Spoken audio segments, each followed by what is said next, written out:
sadayana dikersakkeun kita kali lajeng barang mugia sadaya walagri sakula wargi nunyangking pasti papasten.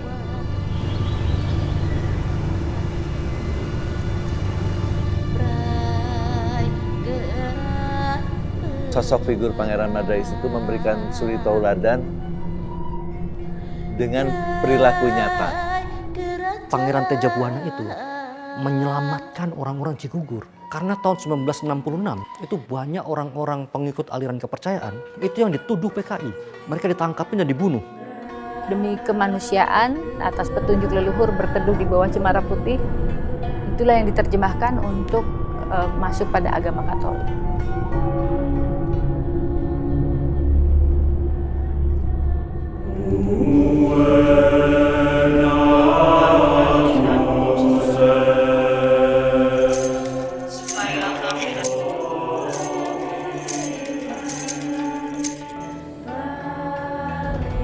Dida ngalaksanakeun kahirupan sadidin benar. Di saranganku digampilkeun rezekina arageng milikna. Sareng mugi-mugi dipaparing kasehatan.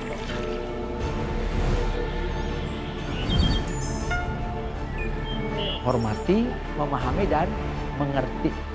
Toleransi, hidup berdampingan, rasa nyaman itu ada.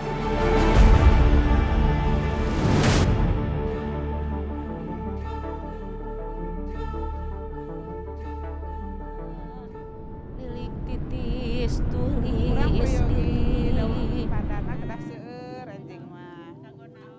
Janten seueur kapriogena pan bade ngadamel papais enten, bade ngadamel kue putu, bade ngadamel sendok. Bade ka kebon, ngabaratik. Bager. Ayo orang ka kebon. Dah atuh melak-melak tangkal sapu di kebon mah.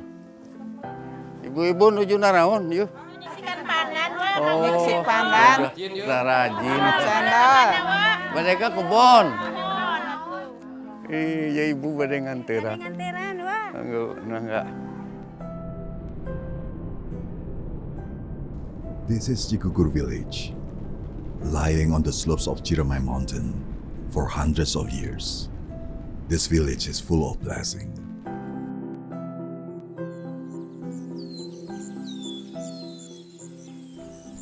Like this morning, the rays of the sun shines warmly, greeting the people as they begin their day. Jadi ada satu masyarakat adat yang masih hidup dan itu mereka enggak di kampung adat yang jauh dari mana-mana, enggak, tapi dekat dengan sebuah kota gitu, kota Kuningan itu. Basa poe naon kamarina? Ini mau ke rumah Pak di Kaler. Oh. Sunda Wiwitan yang ada di Cigugur itu sebetulnya baru disebut Sunda Wiwitan, baru menamakan diri Sunda Wiwitan itu tahun 1980-an ya, waktu era Jatikusuma menjadi pemimpin adatnya. Awal-awalnya itu mereka bukan Sunda Wiwitan. Jadi Pangeran Madrais, pendiri dari masyarakat adat ini, itu menamakan kepercayaan mereka itu adalah Igama Jawa Sunda Pasundan, seperti yang tertulis dalam arsip-arsip kolonial Belanda pada tahun 1925-an ya. Rahayu Syakung Dumadi, kita papayung ina alam padang, poe panjang zaman langgeng, menyipta waru kejaga. Kagungan marga dumadi jisim, menyangking pasti papasten. It is clear to see as they worship, a symbol of diversity. Differences unite them to keep reciting prayer to the Creator of the world.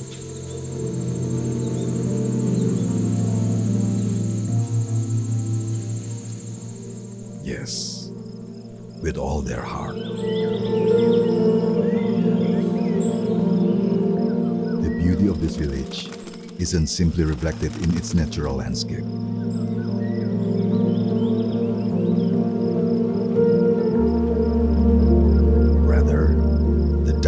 and harmonious life of the people that truly highlight the beauty of this place for everyone who stays.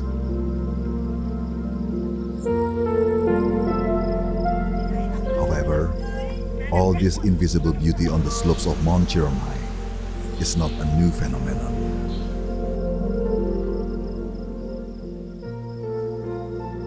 It is a legacy from their ancestors. A series of events has borne witness to this, serving as an answer to diversity.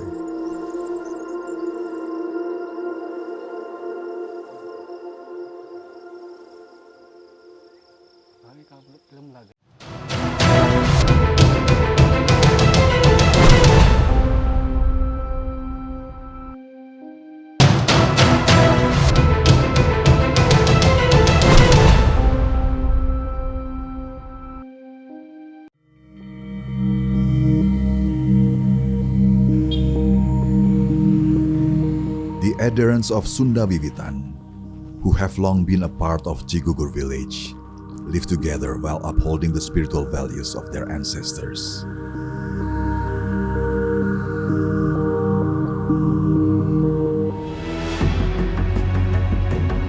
They perform various rituals and annual ceremonies known as Serentahun. The ceremonies to maintain harmony between themselves, nature, and their forebears.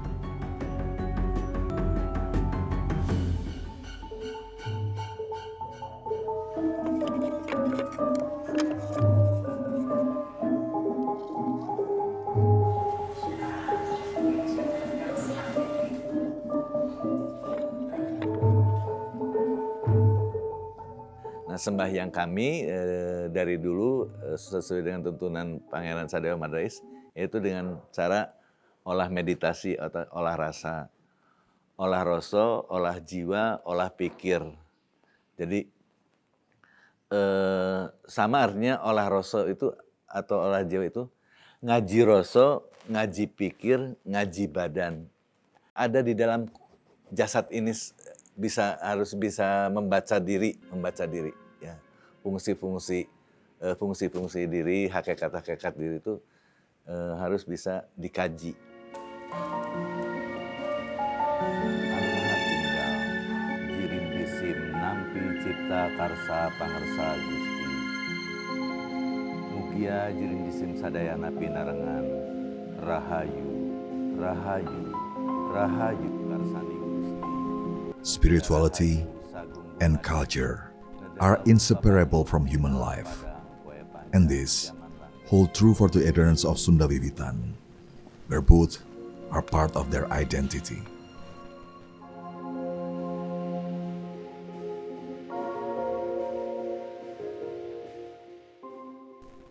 Long before the Abrahamic religions were known in Cigugur, the people embraced a belief in rich local wisdom. Sunda Wiwitan, also known as Agama Jawa Sunda, ADS, is a faith rooted in the power of nature and Sang Hyang Kersa, the essence of all life.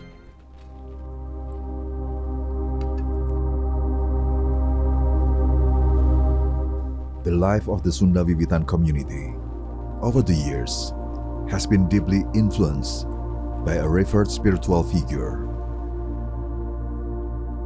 Pangeran Madrais.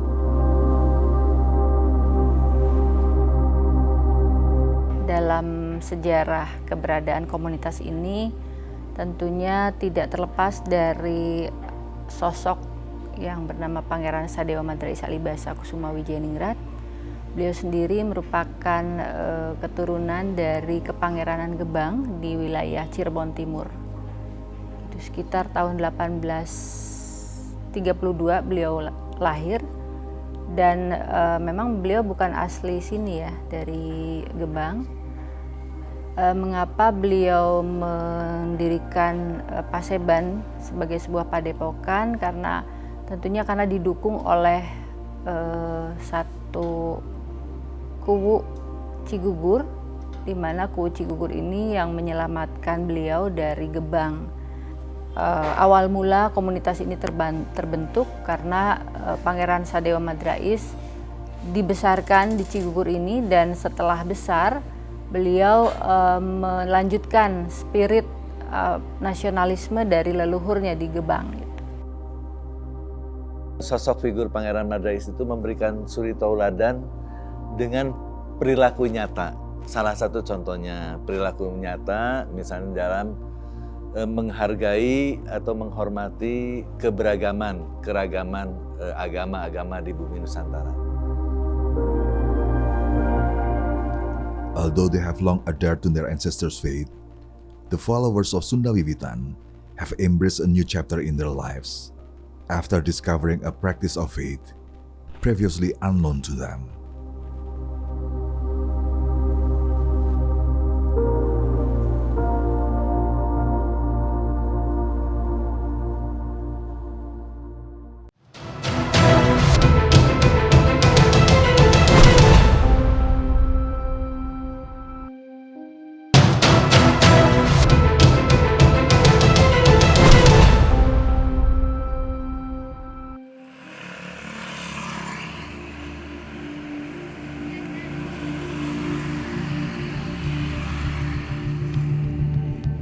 Not only was Pangeran Madrais persistent in preserving the ancestors' teaching, but he also played a significant role in the spread of major religions in Indonesia, especially in the land of Cigugur.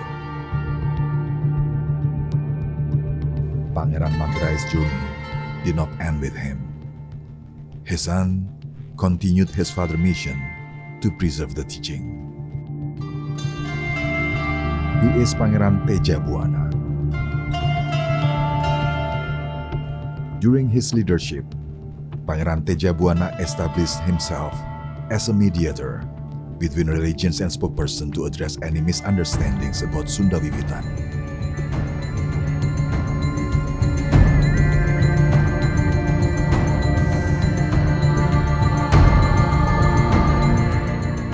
He also marked the beginning of the Catholic journey in Cigugur. Besides strengthening identity, he was the key figure in introducing Catholicism through discussions with Catholic representatives to safeguard the Sunda Wiwitan adherents. Dilanjutkan dengan periode Pangeran Teja Buana, itu juga tetap menguatkan masyarakat dan warga adatnya dengan tuntunan leluhur, namun dengan politik identitas tahun 60-an, ada petunjuk untuk berteduh di bawah cemara putih.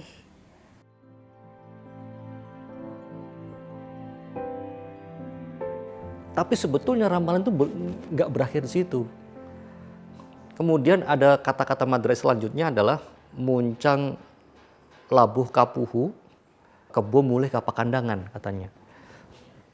Artinya kurang lebih ini nih, nanti akan ada masa setelah ngiuhan di bawah cemara putih itu, cemara bodas itu, berteduh di cemara bodas itu, akan ada masa di mana kamu harus kembali ke pekandangan, kembali ke, diterjemahkan sebagai kita kembali kepada identitas kita masing-masing gitu.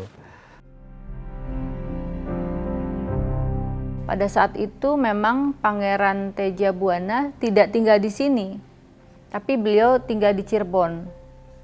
Mengapa tinggal di Cirebon? Karena pada peristiwa DITII, Paseban ini menjadi tempat yang tidak aman. Beliau mengungsi ke Bandung. Setelah mengungsi ke Bandung sekitar tahun 55-an, beliau pindah ke Cirebon. Nah, di Cirebon ini sudah mulai situasi panas lagi, politik identitas, di mana stigmatisasi dan fobia itu banyak sekali pasangan-pasangan perkawinan adat yang dikriminalisasi. Ada kasus juga bahwa orang-orang pengikut agama Jawa Sunda ini itu tidak diakui pernikahannya karena agamanya nggak diakui. Yang kedua, nggak bisa kerja jadi PNS. Nah, Kemudian orang-orang yang bermasalah, yang dianggap bermasalah oleh negara ini kemudian disuruh menikah lagi dengan agama yang lain. Terjadilah satu dialog di mana Pastor Hidayat saat itu memahami situasi yang dialami oleh masyarakat adat Sunda Wiwitan, dan terjadilah satu pemahaman dan pengertian bahwa demi kemanusiaan dan atas petunjuk leluhur berteduh di bawah cemara putih, itulah yang diterjemahkan untuk masuk pada agama Katolik. Nah, itu menyebabkan kemudian hampir seluruh umatnya di Cikugur masuk ke gereja. Mereka nggak ngerti gereja bedanya apa, ada yang masuk Katolik, ada yang masuk Protestan gitu ya. Tahun 64. Tapi yang dilakukan oleh Pangeran Tejabuana itu sebetulnya menyelamatkan orang-orang Cikugur. Karena tahun 1966 itu banyak orang-orang pengikut aliran kepercayaan itu yang dituduh PKI. Nah, mereka ditangkapin dan dibunuh. Dan dengan demikian mereka nggak ditangkap, nggak dituduh PKI kan tahun 66, karena tahun 64 sudah jadi Katolik gitu. Sejak itu ya Tejabuana jadi Katolik, sebagian besar jadi Katolik. Dan gereja Katolik masuk ke Cikugur. Kemudian sejak itu tahun 64 dari Cirebon ya. Over time, even though leadership has changed, the process of acculturation has not ceased.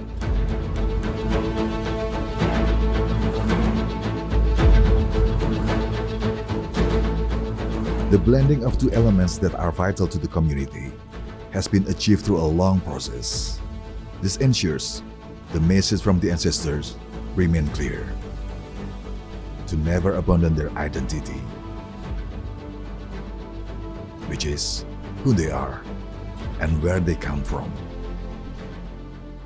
Yang saya terima dari ayahanda saya memang terjadi demikian, bahwa ada upaya atau support dari gereja untuk bisa menerima masyarakat adat masuk pada agama Katolik, namun juga permintaan dari sesepuh adat kami agar mengadaptasi nilai-nilai adat di dalam liturgi gereja, dan itu disepakati.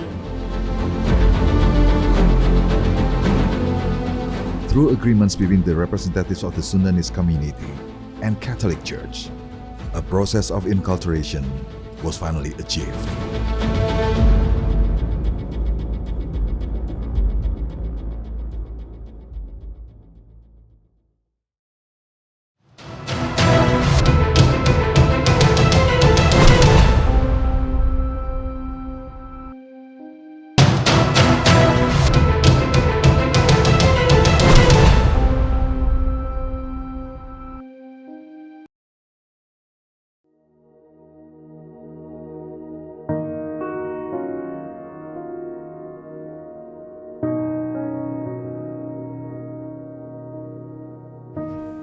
Kamari mah aya monyetnya cenah teh. Monyet kebalatak. Oh, ditungguan we atuh kebon teh.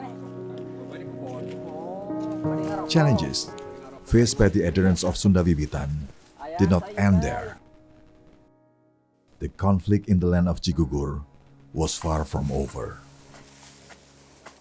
It was not easy for them to maintain their identity and faith. In the middle of stigma thrown by other party out of Cikugur,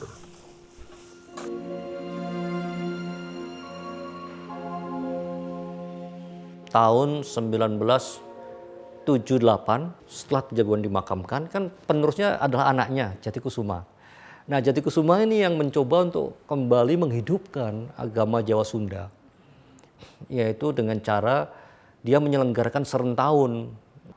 Madrais itu tokoh yang dihormati, dan dia memang keturunan pangeran dari Gebang, sehingga sekarang mereka menganggap sebagai penerus dari Gebang. Ya, Pasipan Tripanja Tunggal Cikugur itu menganggap penerus dari Gebang. Menariknya begini, bahwa kegiatan Madrais itu dan komunitasnya ini akhirnya diakui oleh pemerintah kolonial. tetapi malah dilarang oleh pemerintah kita sendiri. Gitu, ini menariknya begitu. Dan menariknya dinamikanya begitu. Jadi mereka dilarang, muncul lagi, dilarang lagi, muncul lagi. Jadi seperti itu. Makanya saya sebut sampai sekarang. Sekarang sudah diakui di kepercayaan dan masyarakat adat sebagai Sunda Wiwitan itu. Sebagai Sunda Wiwitan Cigugur. Memang ajaran-ajaran sekarang semenjak Jatikusuma menjadi pemimpin itu lebih mengadopsi kesundaan. Ya memang mereka orang Sunda, mau gimana lagi kan, mereka orang Sunda. Dan ajaran Madrais yang Pikukuh Tilu tadi itu sebetulnya asalnya kan dari dasar budaya Sunda. Nah, 78 mengadakan serentahun, 79 mengadakan serentahun, 80 mengadakan serentahun, 81 mengadakan serentahun dengan nama Patsku tadi itu penyelenggaranya. 82 mereka dibubarkan lagi. Dengan alasan ini adalah kelanjutan dari ajaran agama Jawa Sunda yang dibubarkan, yang dilarang oleh pemerintah masa Orde Lama. Jadi mereka membubarkan diri. Tetapi mereka diakui di Direktorat Bina Hayat sebetulnya. Sudah di Direktorat Bina Hayat itu sekarang mungkin adalah KMA ya, Direktorat Kepercayaan dan Masyarakat Adat itu sekarang namanya. Nah, diakui tapi nggak boleh melakukan kegiatan mereka gitu selama Orde Baru berlangsung. Nah, nanti tahun 98 setelah Orde Baru runtuh, baru mereka mulai muncul kembali dengan nama Akur itu, Adat Karuhun Orang. Tahun 99 itu baru pertama kali muncul tulisan Akur ditempelkan di Paseban Tripanca Tunggal itu tahun 99. Hingga akhirnya sekarang namanya mereka Adat Karuhun Orang. Bahwa memang saya lihat bertahannya Cigugur itu karena jiwa besarnya Jatikusuma. Yang bisa menyatukan kelompok-kelompok berbeda agama dalam serentahun itu Jatikusuma. Tokoh yang dihormati di sana.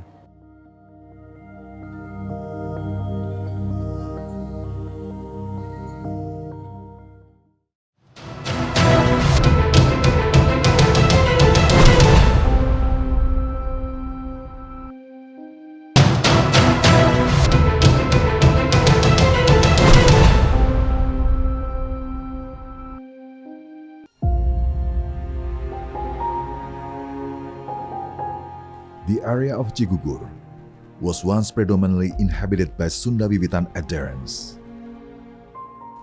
However, today, they live peacefully alongside Catholic communities. The acceptance of their religion is also reflected in the Pasaban,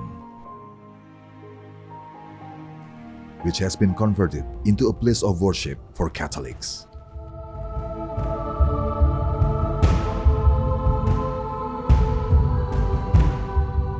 This is Kasmah, Iya, pelarian toplakna. Eta tuh a follower of Sunda Wiwitan,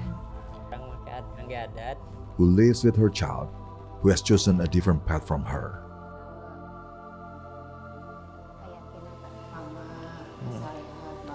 Akeun singgera mama asarehat bapak. Bayu, as a Catholic, their existence prove that differences are not a barrier to keep loving one another. Sok doakeun mama, doakeun bapaknya. Again, this is a symbol of harmony.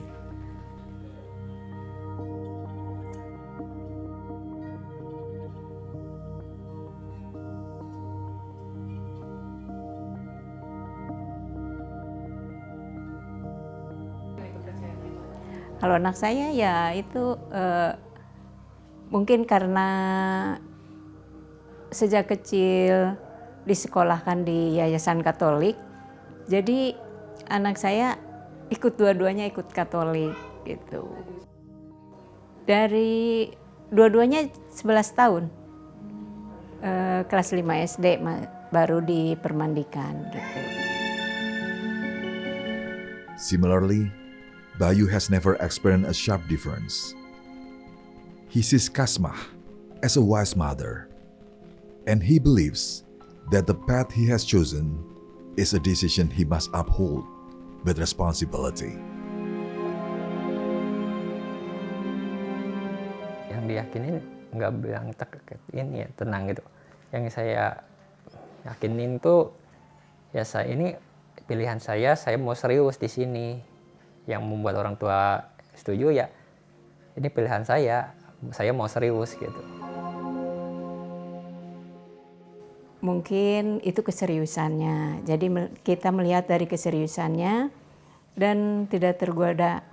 Tapi saya bilang, walaupun kamu tinggal di mana aja, kamu tetap harus konsekuen dengan keyakinan kamu pertama.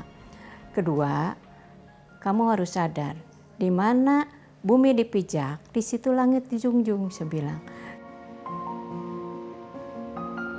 This evening, on a Saturday, the Catholic community in Cigugur gathers for their weekly mass at the church.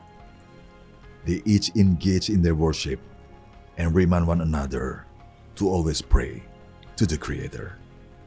Kalau paling sikap yang paling sering diingatkan paling saya kan. Soalnya kalau biasanya habis ini kerja kadang sampai sore ketiduran. Paling kalau mau misa dibangunin, kalau mau ada kegiatan doa atau apa dibangunin. Seperti itu. Ya kalau orang tua paling ngingetin kalau mau berangkat tiap sore paling diingetin mau berangkat enggak gitu, mau jadi berangkat enggak gitu.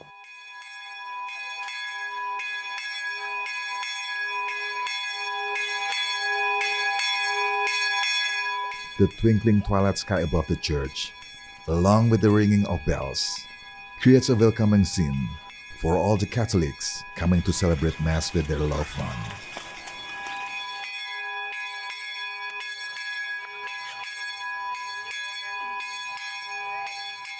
The beaming faces and exchange greeting enhance the warmth that fills the worship place.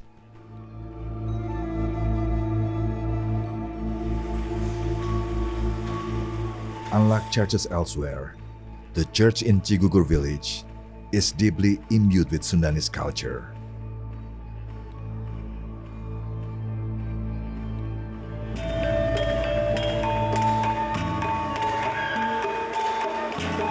Yet, this cultural richness does not interfere with their worship. Rather, it enhances the atmosphere, creating a more reverent and heartfelt experience.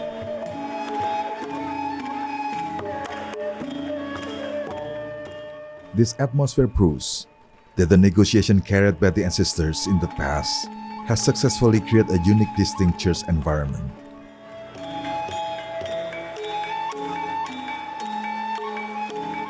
Ini sebenarnya berkaitan dengan sejarah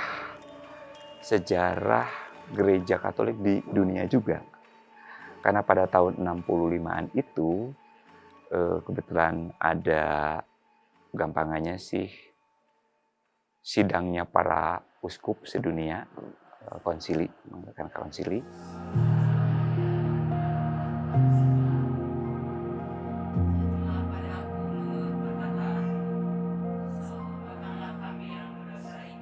Konsili Vatikan kedua itu mengizinkan menggunakan bahasa-bahasa lokal, termasuk bahasa daerah.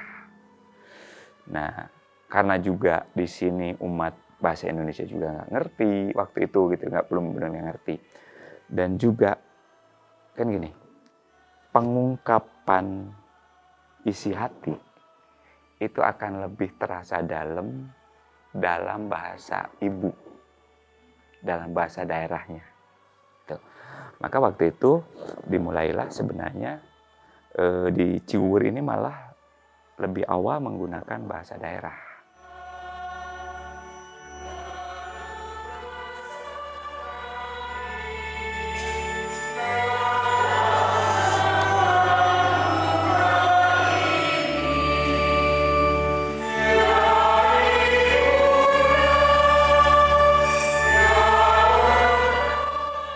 Budaya kita itu menjadi ekspresi kita kan. Nah, makanya waktu itu digunakanlah gamelan, jadi lagu-lagu dalam bahasa Sunda.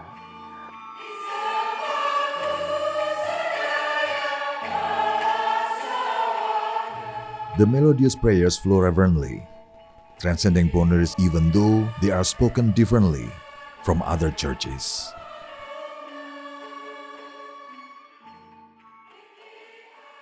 Sundanese tradition, attire adorns every corner of the church, radiating pride and strong identity as a Sunda community that remains ever vivid.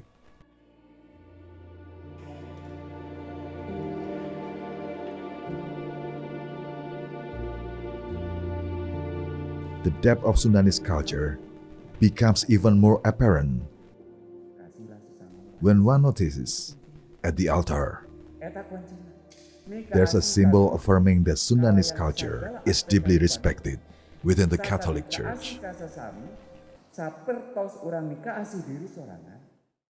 This church demonstrates that inculturation of culture is not impossible. Instead, it shows that culture and religion can coexist side by side without dismissing the grandeur of either.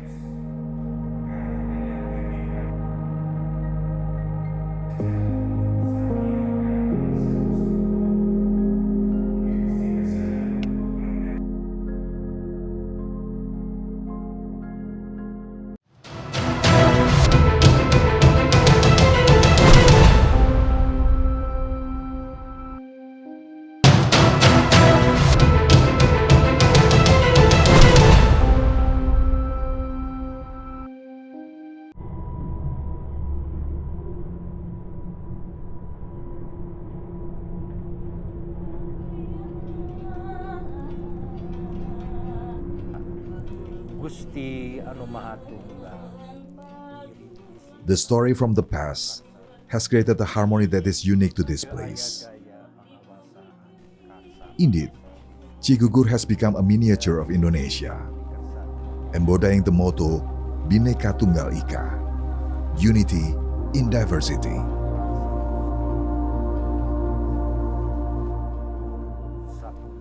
Not only Catholic, the diversity in Cigugur is also felt by other religions.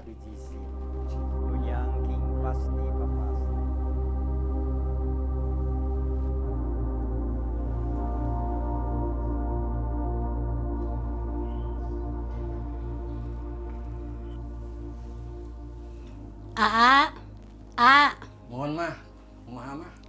Waktu na sholat, Mohon mah atau. aina jam 12. Badai wudulanya mah. Mangga. Sok.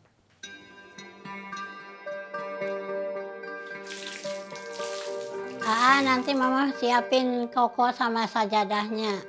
Ya. Ramajati. The harmony between Sunda Wiwitan adherents and followers of major religions is evident in the home of Muslim named Asep, whose mother practices Sunda Wiwitan. Gentos asukna. Mohonnya mah. Nuhun, sok. Gentos heula ka kamar.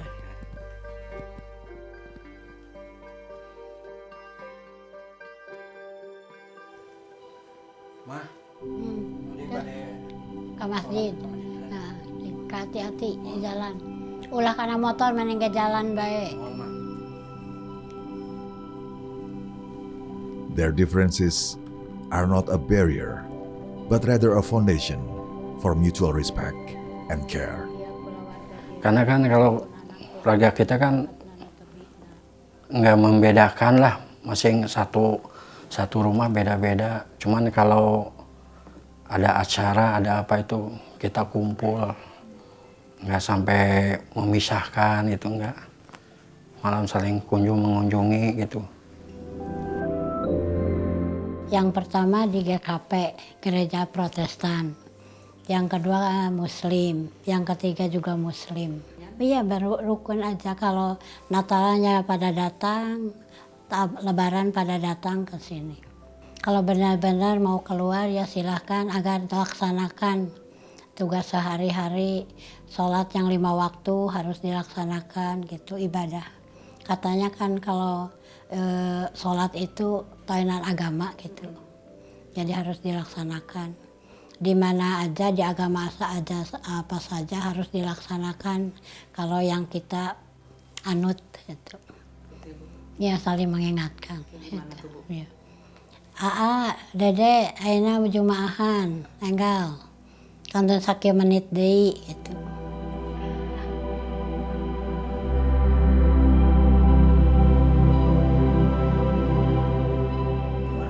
Ya biasa aja sih. Ya hubungan kita kalau makannya barang nggak membedakan, nggak.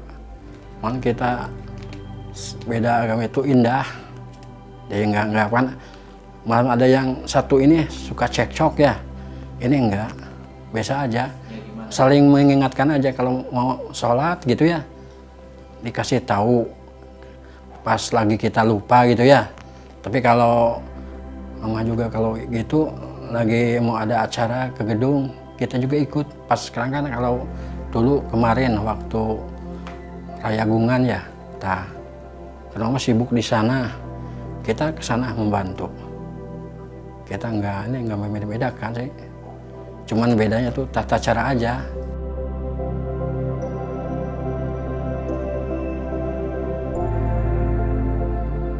Pas Rayagungan itu acaranya acara bersama itu ya.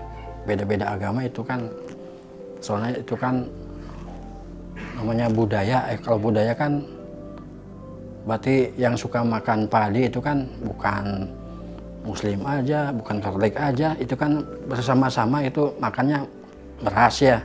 Berarti kan beras itu harus dihargai lah kalau gitu. Ada budayanya, ada itunya. Kayak Seren tahun kemarin tuh. Ya kalau di sini sih indah. The warm atmosphere, genuine smiles and greetings, sparkling eyes, and a sense of protection are uniquely present in Cigugur.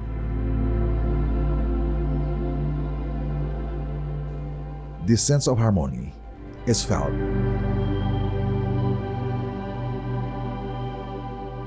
not only by the Sunda Wiwitan and Catholic communities, but also by Muslims who also experience this harmony in Cigugur. Mutual respect and tolerance seems to be a natural obligation, practiced without coercion, extending even to the moment of death.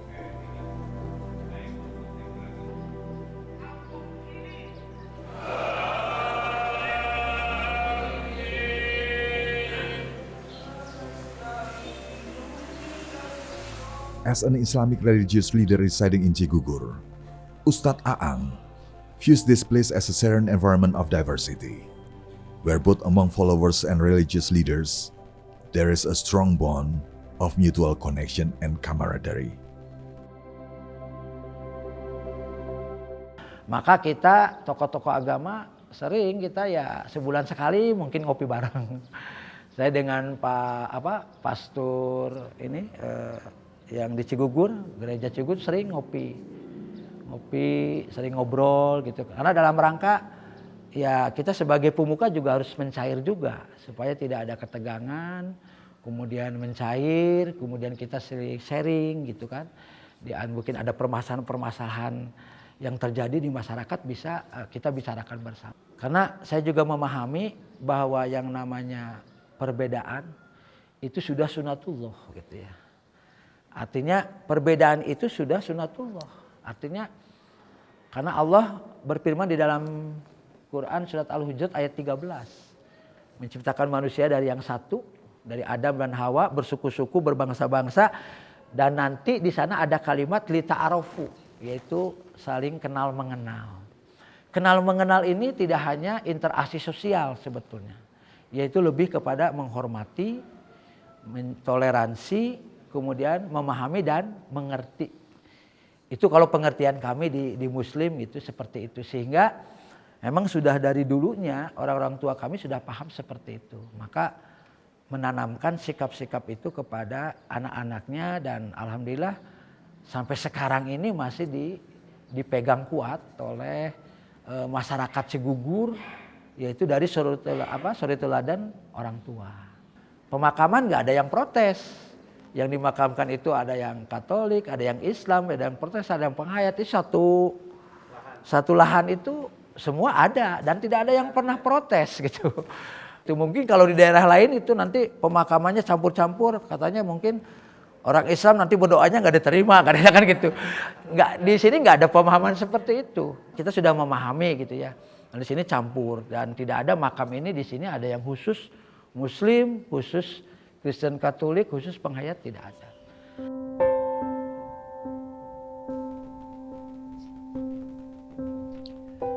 Meanwhile, Komang, a follower of Hindu teachings, has also experienced this sense of harmony.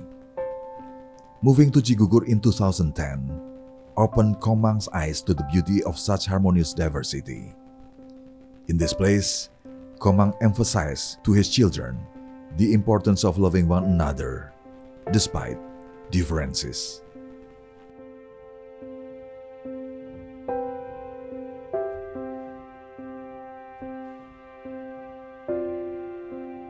Awal mengenal Kuningan itu sudah jatuh cinta sama Cigugur. Dan di Cigugur ini di mana tempat satu-satunya tempat buat saya pribadi bisa mendengarkan lonceng gereja.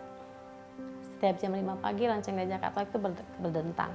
Kalau di tempat lain mungkin hanya mendengarkan ini ya dari masjid. Kalau ini ada. Nah itu bagi saya kayak apa ya? Ada hidup yang agama itu hidup berdampingan itu terasa sekali gitu. Dan kebetulan juga yang membuat saya jatuh cinta dan pindah ke Cigugur itu Serentahun.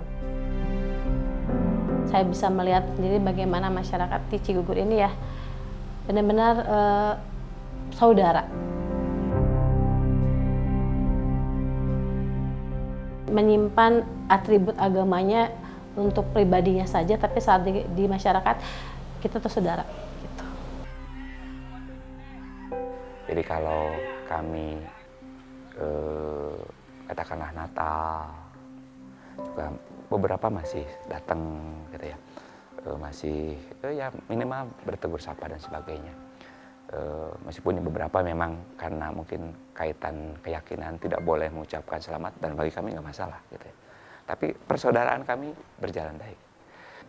Umat Katolik yang dari ADS itu tidak hanya ada di Cigugur, ada beberapa tempat di beberapa desa gitu ya. Beberapa waktu yang lalu ketika saya mengajak umat memperbaiki gereja atau tempat ibadah mereka, itu saudara-saudara kami yang Muslim, yang penghayat juga pada ikut kerja bakti. Itu saya terharu sekali waktu itu.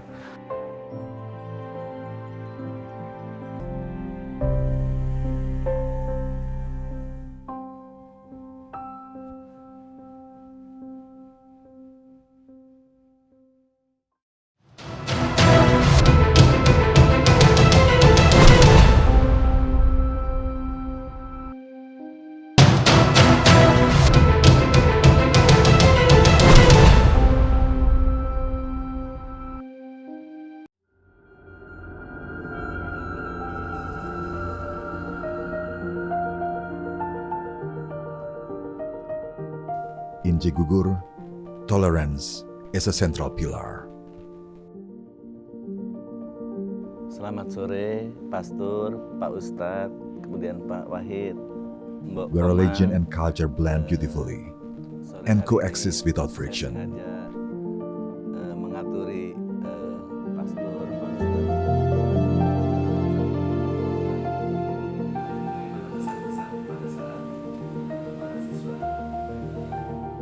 Embodying the philosophy of Bhinneka Tunggal Ika.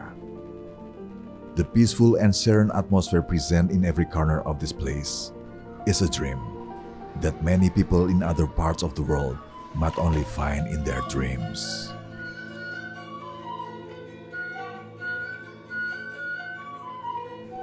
This is the true miniature of Indonesia. A miniature that must be preserved without conflict for all time.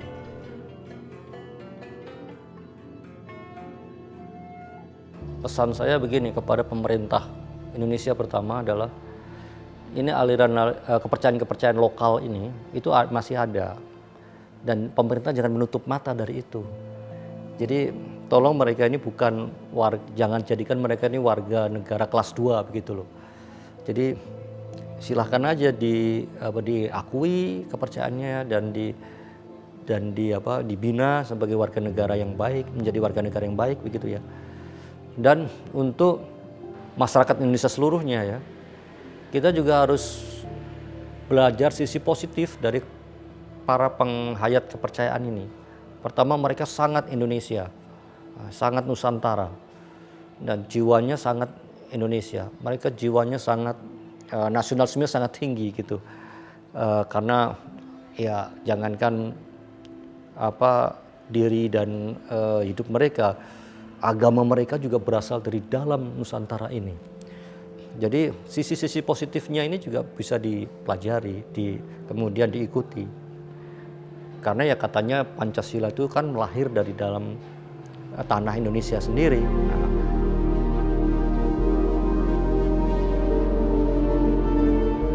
Kembali pada jejak bangsa kita sebagai Indonesia, kita sebagai bangsa yang mengindonesia itu bukan sejarah sehari dua hari, tetapi mengindonesia juga sejarah panjang di mana rekam jejak peradaban juga ada di dalam Indonesia, di mana kebinekaan itu ada tanpa penyeragaman. Nilai Bhinneka Tunggal Ika itu juga bagian dari proses kebangsaan Nusantara. Bagaimana Siwa Buddha bersatu hanya di Nusantara. Sehingga Bhinneka Tunggal Ika sebagai semboyan atau filosofi bangsa itu menjadi pematri atau penyatu kesadaran.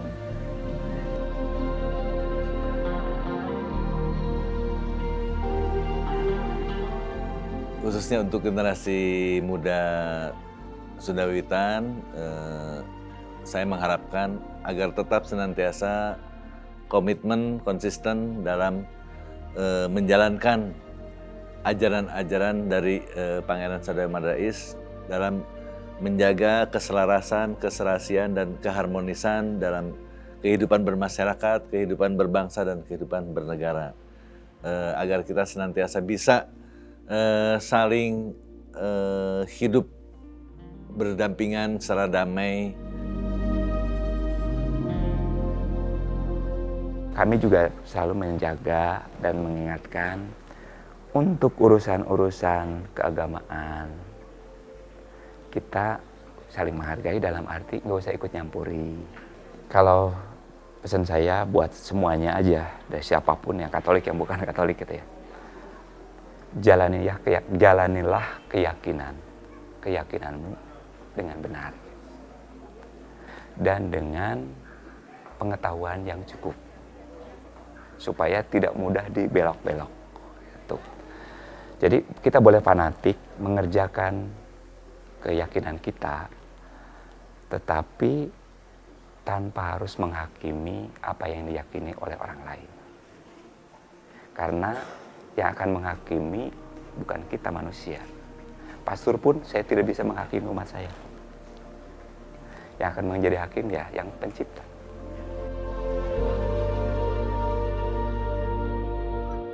Itu sebenarnya toleransi dan hidup berdampingan dengan orang lain itu yang akan timbul, itu yang akan kita capai, rasa nyaman, rasa tenang setiap kali kita kemanapun kita bergerak. Kalau kita memegang prinsip dengan toleransi, hidup berdampingan, rasa nyaman itu ada. Jadi apa yang kita inginkan, yang kita tuju dalam hidup itu akan tercapai sebenarnya. Jadi anak muda zaman sekarang kayaknya kalau perlu sudah cukup deh kayaknya untuk memilih-milih atau membanding-bandingkan. Oh saya membatasi pergaulannya hanya dengan yang ini saja, dengan yang itu saja. Bagi kami bahwa perbedaan itu udah sunatullah yang tidak bisa ditawar oleh siapapun. Nah, yang penting bagi kita adalah bagaimana kita satu memahami perbedaan. Perbedaan itu harus kita pahami bahwa kita tidak hanya beda agama aja. Kalau sudah dipahami, akhirnya timbul pengertian, sudah pengertian, akhirnya menjadilah satu pemahaman yang baik bagi kita semua.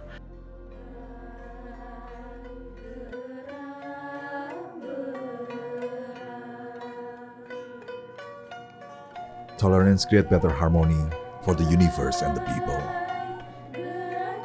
On the other hand, hatred born from the differences will only bring sorrow.